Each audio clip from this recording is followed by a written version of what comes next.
Selamat malam, Ibu Rian dan teman-teman. Izinkan kami untuk mempresentasikan mengenai mata kuliah Information System. Kami dari tim 5 akan membahas tentang developing the project budget atau mengembangkan anggaran proyek. Sebelumnya, izinkan kami memperkenalkan tim 5 itu sendiri. Next slide. Di tim kami ada Rani, Dewi, Elisa, dan saya sendiri, Beato.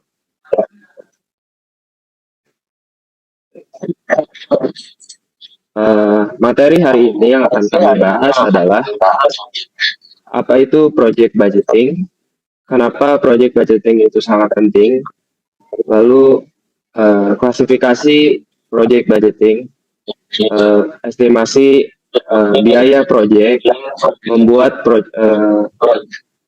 budget untuk sebuah proyek, dan memonitoring budget dalam semua proyek. Dan kami juga sudah menarik kesimpulan dari hasil diskusi kami. Selanjutnya, izinkan kami dari tim kami yang akan membacakan. Silakan, Rani. Terima kasih Mas Beato. Selanjutnya saya akan menyampaikan materi mengenai apa itu project budgeting. Project budgeting adalah proses memperkirakan dan mengelola biaya dimulai tahap awal hingga akhir dari suatu proyek. Project budgeting ini melibatkan identifikasi semua biaya yang terkait dengan proyek, termasuk biaya tenaga kerja, biaya material, biaya peralatan, dan biaya lainnya. Setelah biaya-biaya ini diperkirakan, manajer proyek dapat membuat anggaran yang mengalokasikan berapa banyak uang yang akan dikeluarkan untuk setiap komponen dari proyek itu sendiri. Mengapa project budgeting itu penting? Project budgeting itu penting karena dapat membantu manajer proyek untuk yang pertama adalah mengontrol biaya dan memastikan proyek tetap sesuai dengan anggaran. Kemudian, manajer proyek ini dapat membuat keputusan yang tepat tentang sumber daya dan jadwal dari proyek itu sendiri. Dan yang terakhir, manajer proyek itu dapat mengkomunikasikan biaya proyek kepada stakeholders dan mendapatkan persetujuan dari mereka. Dan berikut adalah contoh klasifikasi dari project budgeting. Di sini ada 5 jenis biaya dari klasifikasi project budgeting. Yang pertama ada direct cost atau bisa disebut dengan biaya langsung seperti biaya tenaga kerja atau biaya sumber daya yang lainnya. Kemudian yang kedua ada indirect cost atau biaya untuk menutupi hal-hal seperti sewa, utilitas, asuransi, dan lainnya. Yang ketiga ada sunk cost atau biaya yang dikeluarkan sebelum proyek dimulai secara resmi, seperti biaya untuk melakukan penelitian dan biaya untuk pengembangan. Yang keempat ada projected cost atau gagasan bahwa ada biaya yang terkait dengan penggunaan sumber daya. Yang dimaksud di sini adalah setiap kali sumber daya yang digunakan akan ada biaya yang harus dikeluarkan. Biaya ini dapat berupa biaya fisik seperti biaya bahan baku, biaya tenaga kerja, dan juga ada biaya non-fisik seperti biaya waktu atau biaya kesempatan. Dan yang terakhir ada reserves atau dana kontingensi untuk digunakan atas kebijaksanaan manajer proyek. Yang dimaksud dari dana kontingensi adalah dana untuk dicadangkan untuk mengantisipasi kemungkinan terjadinya biaya atau kerugian di masa depan. Dana ini biasanya merupakan bagian dari anggaran proyek. Kemudian dana ini dapat digunakan oleh manajer proyek untuk menutupi biaya atau kerugian yang bakal terjadi di masa depan dari proyek tersebut, atau bisa disebut dana tidak terduga. Selanjutnya bisa dipresentasikan oleh Kak Eliza.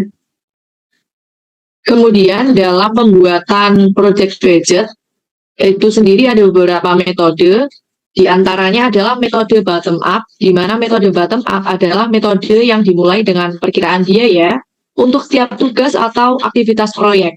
Perkiraan biaya ini kemudian digabungkan untuk menghasilkan anggaran proyek. Jadi kalau di metode bottom up ini, penganggaran budgetnya dimulai dari bawah, seperti dari departemen yang melaksanakan proyek. Dari departemen tersebut membuat perkiraan anggaran proyek yang kemudian akan dijadikan global dari anggaran proyek itu sendiri. Kemudian yang kedua ada metode top down, di mana metode top down ini adalah metode yang dimulai dengan perkiraan biaya total untuk proyek. Perkiraan biaya ini kemudian dibagi menjadi perkiraan biaya untuk tugas atau aktivitas proyek individual. Jadi berkebalikan dengan metode bottom up tadi, kalau yang top down ini penganggaran proyek dimulai dari manajer pusat atau manajer tertinggi yang kemudian dibentuklah suatu budget dari sebuah proyek tersebut yang kemudian didistribusikan kepada departemen-departemen masing-masing proyek untuk dianggarkan. Selanjutnya, dalam membuat budget proyek, langkah-langkahnya adalah yang pertama, menentukan tujuan dan ruang lingkup proyek. Yang kedua, mengidentifikasi semua tugas atau aktivitas proyek. Yang ketiga, estimasi biaya untuk setiap tugas atau aktivitas proyek. Yang keempat, menggabungkan perkiraan biaya untuk menghasilkan anggaran proyek. Dan yang kelima, meninjau anggaran proyek. Selanjutnya di sini ada monitoring di project budget. Mengapa sih melakukan monitor terhadap anggaran itu penting? Karena monitor ini merupakan kunci keberhasilan dan sekaligus memastikan proyek dapat berjalan sesuai dengan rencana keuangan.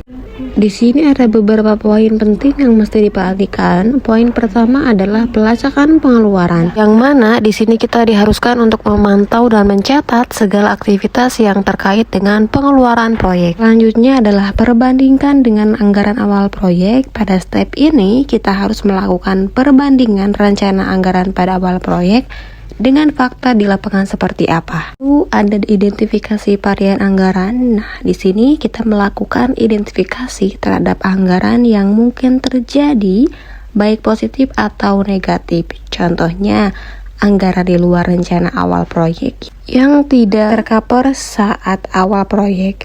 Pos-pos mana saja yang sesuai dan tidak, serta manakah pengeluaran yang cukup memakan anggaran proyek. Selanjutnya, di sini ada pengendalian biaya. Nah, pada tahap ini kita harus dapat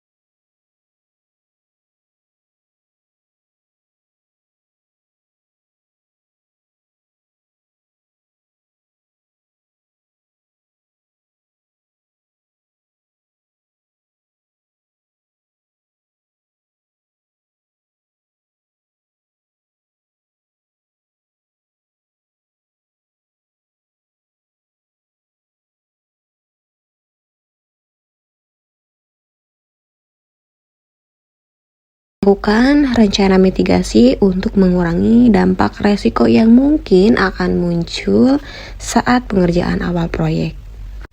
Untuk poin penting selanjutnya akan dibahas oleh teman saya. Ya, terima kasih. Selanjutnya ada pengendalian perubahan. Pastikan setiap perubahan anggaran itu sudah melewati prosedur pengendalian yang sesuai dan memiliki persetujuan. Lalu selanjutnya ada pembelajaran dari proyek. Ambil pelajaran dari proyek ini untuk meningkatkan manajemen anggaran proyek di masa depan. Catat keberhasilan dan tantangan yang dihadapi. Lalu ada pembuatan laporan. Pastikan siapkan laporan pengeluaran dan anggaran secara berkala untuk dipresentasikan kepada pemangku kepentingan proyek dan manajemen. Selanjutnya,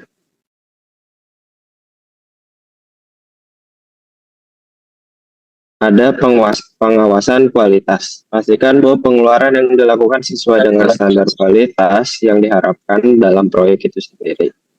Pengembalian investasi. Evaluasi dampak pengeluaran terhadap pencapaian tujuan proyek dan pengembalian investasi. Apakah proyek itu sendiri masih layak dari segi finansial atau tidaknya. Next. Lalu di sini ada konklusi yang sudah kami diskusikan, yaitu ada pada materi kali ini, project budgeting adalah proses yang penting yang dapat membantu tim proyek untuk mencapai keberhasilan dengan menggunakan metode estimasi biaya yang tepat dan mempertimbangkan faktor-faktor yang mempengaruhi estimasi biaya proyek. Tim proyek dapat membuat estimasi biaya yang akurat dan realistis. Selanjutnya.